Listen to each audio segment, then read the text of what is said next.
ચક્ષુષા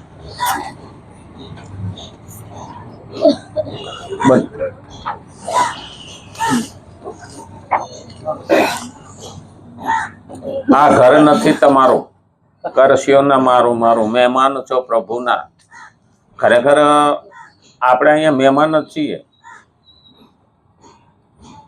અને મહેમાનને તો ભારમાં રહેવું પડે. હા, જેને ઘેરે આપણે આવ્યા છે ને એનું ઘર બગાડવાનું નહીં. અને જો આપણે ઘરનું ધ્યાન ન આપીએ અને ઓલાનું ઘર બગાડી નાખીએ ને તો એ ભાઈ ઘરધણી એ બીજી વખત કહી દે કે હવે આવતો નહીં ભાઈ. હા, તો ભગવાન પણ કહી દે કે હવે તને અહીંયા મોકલવા દેવો નથી. એટલે આપણે આ સૃષ્ટિ આપણી નથી, ભગવાનની છે. અને ભગવાનને ઘેરે મહેમાન થઈને આપણે તો આવ્યા છે એ તો જવાનું છે. મહેમાન તો કાયમ રોકાઈ જવાનો નથી. એટલે એ પણ સમજવાનું. પછી થોડા આગળ બેસીએ તો આ બાજુ થોડા આગળ બેસો એટલે પાછળ એક લાઈન ના આવી જાય. હા,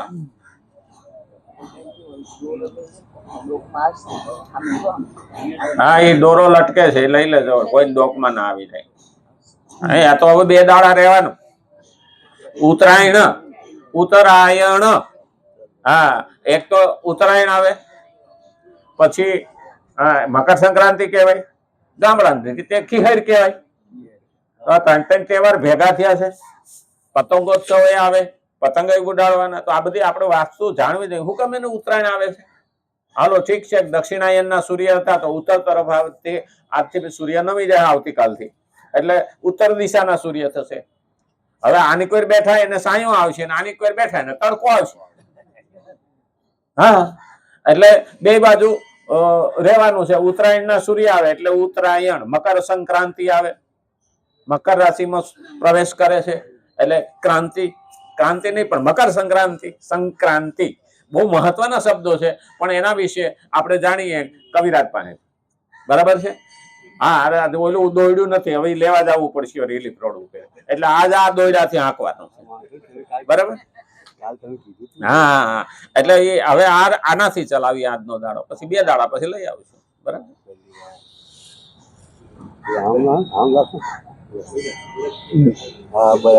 આવી ગયો? બરાબર. અવાજ આવ્યો?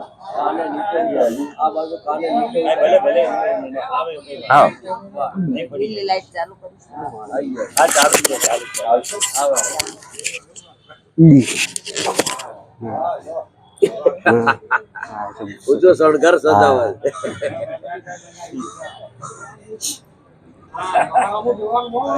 સૌ સત્સંગી વડીલ ભાઈ બહેનોને નમસ્કાર. દરરોજ આપણે ભગવદ્ ગીતાના વિચારો સાંભળવા માટે નિયમિત રીતે નિશ્ચિત સ્થળે એકબીજાને નિસ્વાર્થ ભાવે મળીએ છીએ. એમાં ભગવાનને ખૂબ જ આ પ્રમાણે આનંદ થાય. ત્યાં નિસ્વાર્થ ભાવે મળવું ને એ મિત્રતા બહુ લાંબો સમય સુધી ટકી રહે છે.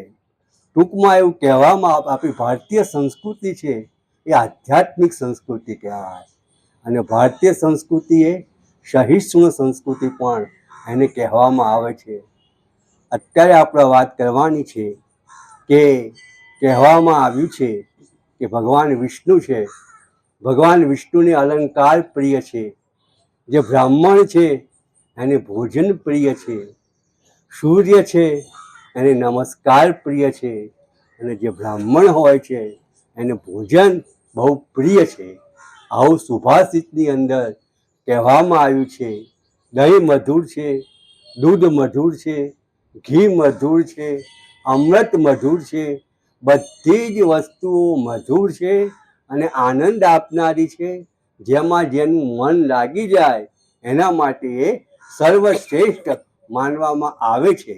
આ એક સુભાષિતમાં આ પ્રમાણે કહેવામાં આવ્યું છે. પણ આ જે સુભાષિત છે એની જે મર્યાદા છે ને એ મર્યાદા જે આપણા ઋષિમુનિઓએ આપણને ઉત્સવ આપ્યા છે ને એ ઓળંગી જાય છે.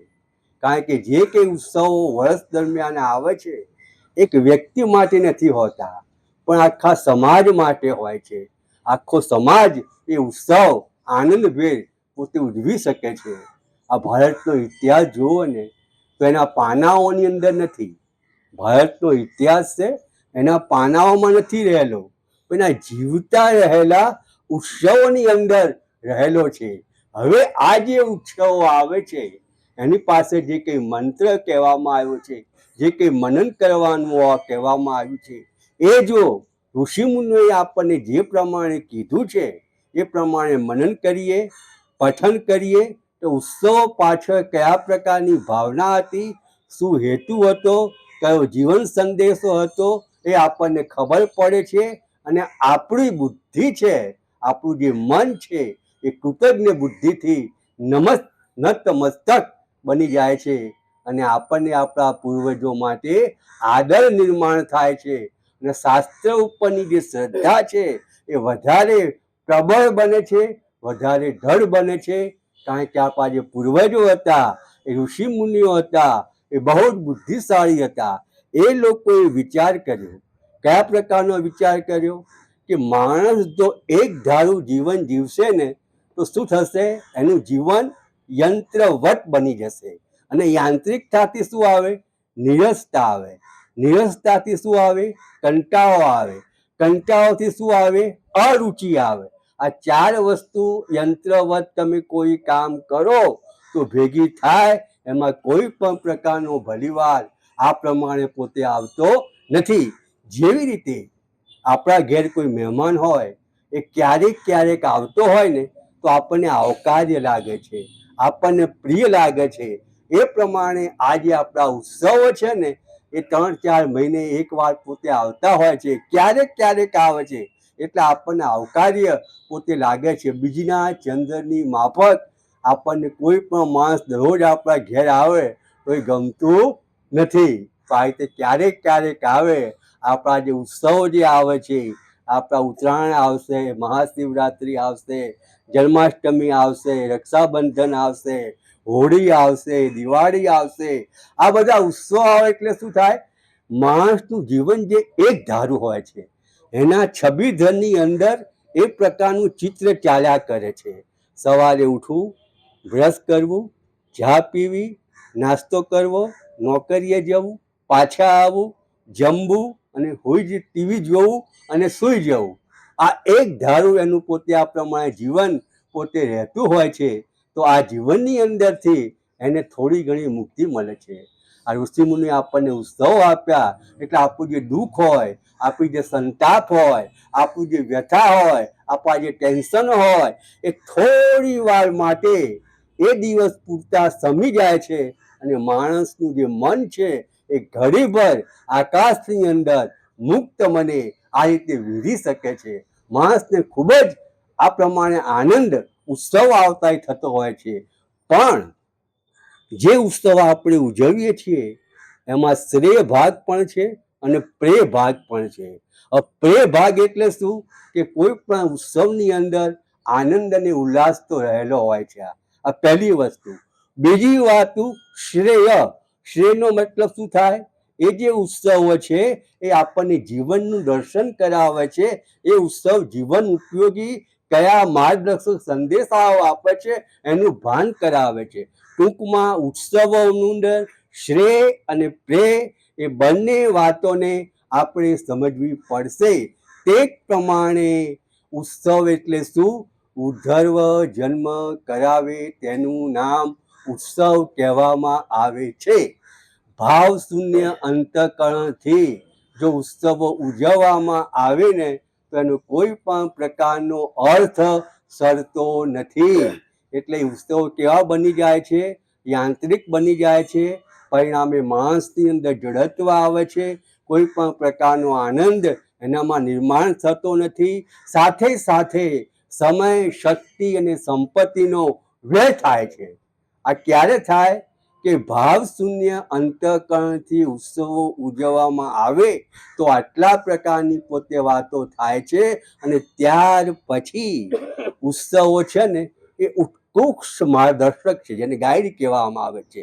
ઉત્કૃષ્ટ માર્ગદર્શક અને ભૂમિયાની ગરજ સારે છે. જીવનની અંદર કયા સંદેશાઓ ઉપયોગી છે એનું આપણને ભાન કરાવે છે. આ ઉત્સવો અને તહેવારો આપણને આટલું બધું સમજાવે છે. ખરેખર આપણું જે મસ્તક છે ને એ ઋષિ મુનિઓ પ્રત્યે નત મસ્તક થઈ જાય. કારણ કે કેટલો લાંબો એમને પોતે વિચાર કર્યો. માણસ સાથે કંટાળી જાય તો ઉત્સવો આવે તો એને કેટલો બધો આનંદ થાય. તમે હોળી જુઓ તો હોળીની ધમાચકડી, જન્માષ્ટમીની રમતો, નવરાત્રિમાં રાસ ગરબા, રક્ષાબંધનો ભાઈ બહેનનો નિસ્વાર્થ પ્રેમ, હોળીની અંદર ખોટા રાગ દ્વેષો બાળીને જીવનને યોગ્ય ધ્યેય આપીને ઉધળ ગામ તરફ પોતે લઈ જવું, પ્રભુ તરફ લઈ જવું. ટૂંકમાં આ બધા જે ઉત્સવો છે ને, જે કર્મવીર લોકો છે ને, એ લોકોને પ્રેરણા પોતે આપે છે. કર્મવીર લોકો શું કહે આપે છે? એ લોકોને પ્રેરણા પોતે આવે છે. ટૂંકમાં કહેવું તાત્પર્ય શું? બીજી દ્રષ્ટિએ આપણે પોતે વાત કરીએ તો ઉત્સવ, આ બધી વાતો શા માટે કરવાની કે ઉત્સવમાં આટલી બધી વસ્તુ આપણે સમજવી પડશે. ઉત્સવો શું છે?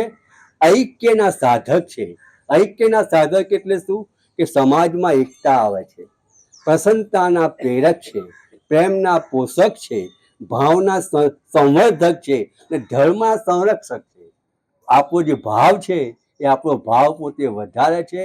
ધર્મની પણ આ પ્રમાણે પોતે રક્ષા પોતે કરે છે. ઉત્સવોની અંદર આ ચાર વાતો રહેલી છે.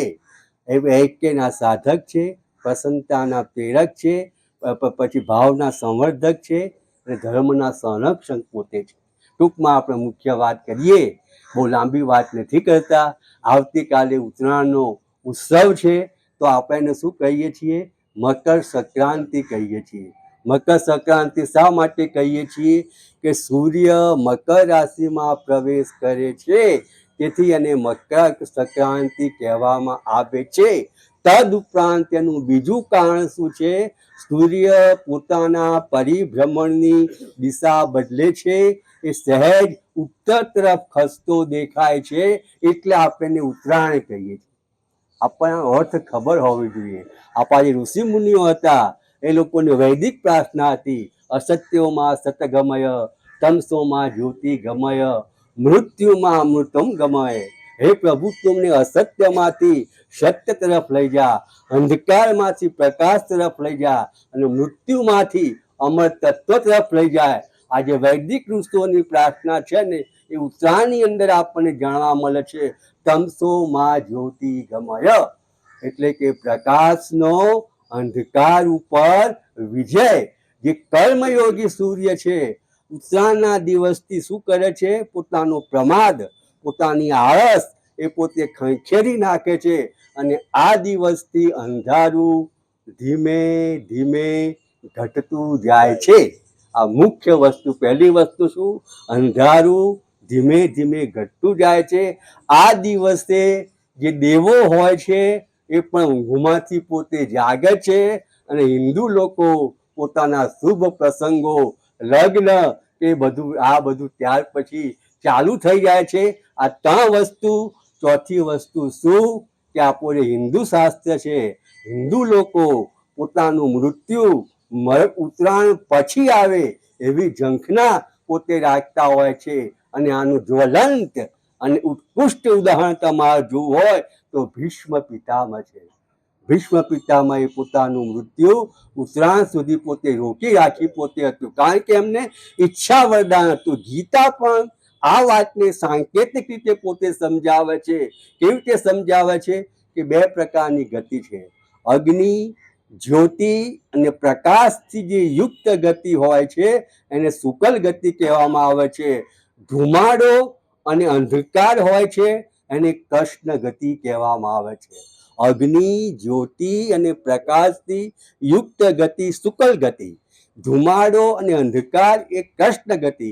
તો માણસે પણ પોતાનું મૃત્યુ તેજસ્વી બનાવવું હોય તો આ પ્રમાણે શુકલ ગતિ એટલે કે એનું મૃત્યુ તેજસ્વી અને પ્રકાશ બને અને ધુમાડા જેવું કાળું અને અંધકાર જેવું વિહામણું જીવન માણસને નિશ્ચિત રીતે મૃત્યુ ભણી પોતે ખેંચી જાય છે. એટલા માટે આપણા હિન્દુઓની અંદર માણસો પોતાનું મૃત્યુ ઉત્તરાયણ પછી આવે તેવું ઈચ્છતા પોતે હોય છે ને ગીતામાં પણ આ વાતની સ્પષ્ટતા ભગવાને પોતે કરેલી પોતે છે.